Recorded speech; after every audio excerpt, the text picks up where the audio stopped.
नमस्ते चंडिकाय। मैं सर्वेश कुमार सिंह चंचल हाथ में जीवन रेखा के विषय में कुछ विशेष तथ्य जिनको पहले मैंने बताया है, उनके अतिरिक्त कुछ और भी ऐसे संकेत बनते हैं जिसमें जीवन रेखा सिर्फ आयु, जीवन, दुर्घटना, बीमारी, स्वास्थ्य और अन्य कारकों के साथ में धन के लिए भी विशेष मानी जाती है। इसका मूवमेंट, इसकी गोलाई, इसकी लंबाई और इसका जाना जिस पर्वत पर, उस पे लक्षणों का अपना प्रदर्शित करना इसका एक अलग लक्षण प्रतीत करता है। इसमें हम देखते हैं कि यदि रेखा बृहस्पति से निकलती है और बृहस्पति से निकलती हुई गोलाई लिए हुए चली जाती है और शुक्र क्षेत्र को एक गोलाई के रूप में बांट देती है, तो ये रेखा जो होती है इसको इसीलिए लक्ष्मी रेखा भी कहा जाता है, धन रेखा भी कहा जाता है, सुख रेखा भी कहा जाता है, क्योंकि ये रेखा जितना अधिक गोलाई लिए होगी शुक्र क्षेत्र पर, उतना ही अधिक ये रेखा शुक्र क्षेत्र को उच्च करेगी और जितना ही शुक्र क्षेत्र उच्च होगा उतना ही धन और ऐश्वर्य का योग बनेगा। अर्थात जीवन रेखा धन की रेखा भी कही जाती है, इसीलिए कही जाती है क्योंकि ये शुक्र क्षेत्र को जितनी लंबाई से, जितनी गोलाई से घेरती है, उतना ही जीवन में ऐश्वर्य और वैभव रहता है। यदि रेखा ऊपर चली जाए, बृहस्पति क्षेत्र पर चली जाए और यहाँ से प्रारंभ हो, तो ये माना जाता है कि जीवन महत्वाकांक्षाओं से प्रारंभ होगा। बचपन से जो जातक होगा वो महत्वाकांक्षी होगा और अपने जीवन में उन सब उपलब्धियों को प्राप्त करेगा जिनको उसने अपने जीवन में सोचा है। यदि ये जीवन रेखा शॉर्ट हो जाए थोड़ी सी और नीचे को चली जाए, मंगल के अंदर को चली जाए और ऐसे कम घेराई गोलाई लिए हुए हो, तो ये धन की हानि को भी प्रदर्शित करती है। अर्थात ऐसे जातक जिनकी हथेली में जो आयु रेखा है वो शुक्र क्षेत्र को, कम क्षेत्र को घेरती है और एकदम से जल्दी मुड़ जाती है, सीधी नीचे को चली जाती है और नीचे मंगल यानी अंगूठे के उद्गम स्थान से प्रारंभ होती है, ऐसे में माना जाता है कि जातक पारिवारिक समस्याओं से ग्रसित रहेगा, उसके जीवन में समस्याएं बराबर बनी रहेंगी और उसके जीवन में धन का अभाव रहेगा और उसके जीवन के साथ में जीवन में भी कमी रहेगी, अल्पायु रहेगा, ये भी माना जाता है। अर्थात जीवन रेखा का सकरा हो जाना, छोटा हो जाना और अंगूठे की तरफ को बढ़ जाना और उसका जो घेर है, गोलाई है, उसका कम क्षेत्र कवर करना हाथ में धन की न्यूनता यानी कमी को प्रदर्शित करता है। कभी कभी ये रेखा यहाँ से चलकर और बृहस्पति और मंगल के मध्य से निकलकर और इस तरीके से ये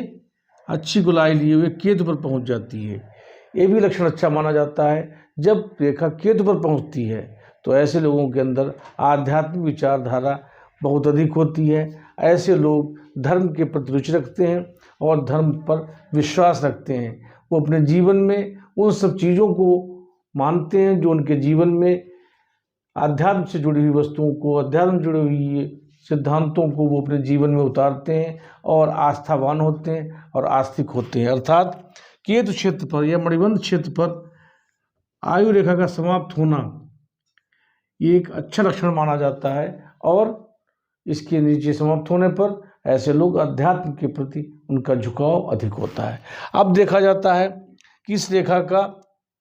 से निकलने वाली रेखाएं, पहली रेखा जो निकलती है वो बृहस्पति क्षेत्र से मानी जाती है। जब भी कोई रेखा बृहस्पति क्षेत्र पर निकलकर पहुँचे तो ये माना जाता है कि ऐसे जातक निश्चित रूप से बहुत अधिक महत्वाकांक्षी होते हैं और अपने जीवन में वो सब उपलब्धियां प्राप्त करते हैं जो उन्होंने कभी सोचा था। यदि वो नौकरी के क्षेत्र में, सरकारी सेवा में जाना चाहते हैं तो ये लाइन उनकी सर्विस लाइन भी कहलाती है और उनकी उस अवस्था पर जहाँ से इस लाइन का उद्गम हुआ है वो जीवन में अपने सफलताएं प्राप्त करते हैं और उस पद को प्राप्त करते हैं जो उन्होंने सोचा है। इसके साथ में कनिष्ठिका उंगली का भी अध्ययन करना चाहिए कि कनिष्ठिका उंगली की लंबाई अगर अच्छी है और ये लाइन निकली हुई बृहस्पति रेखा, तो निश्चित रूप से ऐसे लोग अपने कार्य क्षेत्र में अपनी महत्वाकांक्षाओं, इच्छाओं की प्रबल इच्छा शक्ति के कारण सफल होते हैं और जीवन में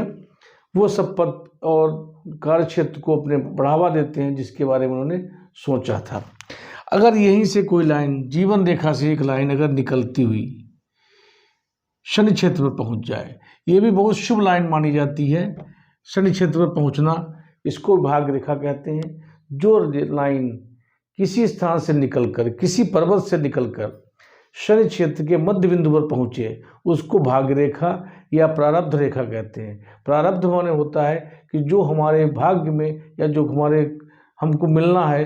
भाग्य के माध्यम से, उसमें और प्रबलता आ जाती है और व्यक्ति अपने परिश्रम, अपने महत्वाकांक्षा और परिश्रम के माध्यम से वो अपने भाग्य का निर्माता स्वयं बन जाता है। इसी के साथ में यदि कोई रेखा सूर्य क्षेत्र पर पहुंच जाए तो ये भी अति विशिष्ट योग माना जाता है। माना जाता है कि मुख्य रेखाओं में भाग्य और सूर्य रेखाओं का विशेष योग होता है। ये दोनों रेखाओं का आना ऐसा माना जाता है कि जातक के अंदर पद प्रतिष्ठा को प्राप्त करने की जो महत्वाकांक्षा और उसके अंदर जो ललक है वो बहुत अधिक हो जाती है और वो अपने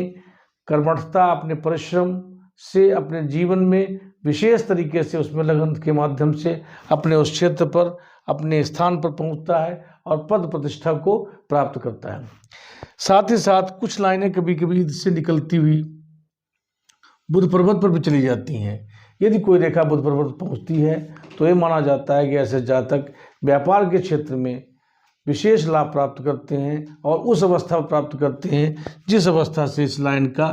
उद्गम हुआ है, उस लाइन को विशेष तौर से माना जाता है। ऐसे ही लाइनों का जाना, विशेष तौर से मंगल रेखा पर पहुंचना भी अच्छा माना जाता है। माना जाता है कि जब कोई रेखा आयु रेखा से निकलकर मंगल क्षेत्र पहुंचती है तो ऐसे जातक निश्चित रूप से भूमि संबंधी या डिफेंस, सेना, पुलिस आदि विभागों में विशेष लाभ प्राप्त करते हैं और सफलता प्राप्त करते हैं। साथ ही साथ यदि मंगल भी उच्च का हो, मंगल हल्का सा उभरा हुआ हो इस तरीके से, तो और साथ में एक लाइन मंगल क्षेत्र पर पहुंच रही हो तो ऐसा माना जाता है कि ऐसे जातक निश्चित रूप से शौर्य के क्षेत्र में, हिम्मत के क्षेत्र में, बहादुरी के क्षेत्र में अपना नाम करते हैं और उनमें सफलताएं प्राप्त करते हैं। अर्थात आयु रेखा से निकलने वाली प्रत्येक रेखा जो ऊपर को जाती है वो सभी रेखाएं, शनि पर जाएगी तो प्रारब्ध का, सूर्य पर जाएगी तो पद प्रतिष्ठा सम्मान का, बुध पर जाएगी तो व्यापार का और बृहस्पति पर जाएगी तो जॉब या कार्य क्षेत्र में सफलता का लक्षण प्रदर्शित करता है। लेकिन अगर यही रेखा द्विभाजित होकर चंद्र क्षेत्र पर चली जाए तो ये माना जाता है कि ऐसे जातक थोड़ा सा अस्थिर होते हैं। यदि आयु रेखा मध्य से निकलकर, मध्य से द्विभाजित होकर एक लाइन उसकी चंद्र क्षेत्र पर पहुंच जाए और एक लाइन उसकी शुक्र क्षेत्र पर पहुंचे तो ऐसे जातक थोड़ा सा अस्थिर होते हैं और उनके अंदर निर्णय करने में थोड़ा सा कठिनाई होती है। इस तरीके से क्षेत्रों में पहुंचना लाइंस का, और उसके साथ में कुछ और भी इसके कॉम्बिनेशंस होते हैं, उनके बारे में ये आपको बताएंगे। जैसे जिसमें कि मुख्य रूप से जो लक्षण होता है वो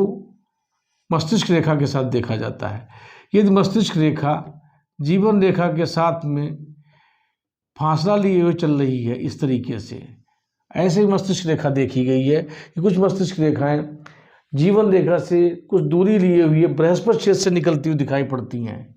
ऐसे में माना जाता है कि ऐसा जातक जो होता है वो अपने विचारों से स्वतंत्रता रखता है और चूंकि बृहस्पति से निकली है मस्तिष्क रेखा, अर्थात मस्तिष्क की स्वतंत्रता होते हुए भी उसमें बृहस्पति के गुणों यानी बौद्धिक गुण, IQ उसका अच्छा होगा और वो अपने दिमाग, अपने बुद्धि के माध्यम से विशेष सफलताएं प्राप्त करेगा। ये निश्चित है। इस तरीके की मस्तिष्क रेखा निकलना निश्चित रूप से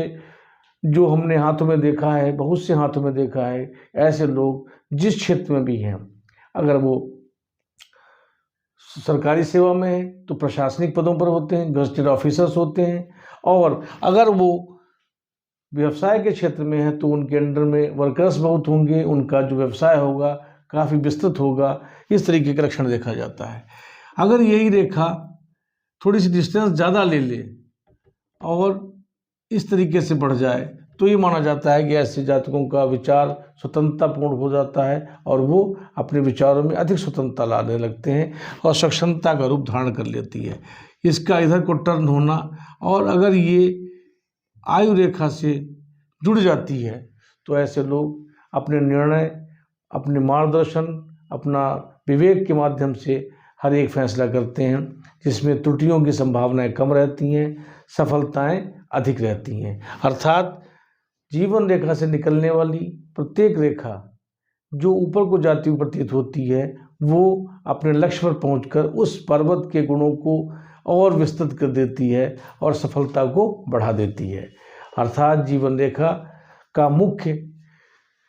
कारक सिर्फ अस्वस्थता और बीमारियां ही न होकर सफलता, धन, वैभव, ऐश्वर्य सब कुछ आता है और जीवन की सफलता का एक आधार बनता है। जिस अवस्था से रेखाएं निकलती हैं उस अवस्था का आकलन करके हम सफलता का आकलन कर सकते हैं। आज की वीडियो में इतना ही। अगर आपको कोई संपर्क करना है, कोई जानकारी प्राप्त करनी है तो हमारे व्हाट्सएप नंबर से आप जानकारी प्राप्त कर सकते हैं। आपको आज का वीडियो अच्छा लगा हो तो आप लाइक करिए, सब्सक्राइब करिए, अपने फ्रेंड्स और फैमिली के साथ शेयर करिए। थैंक्स।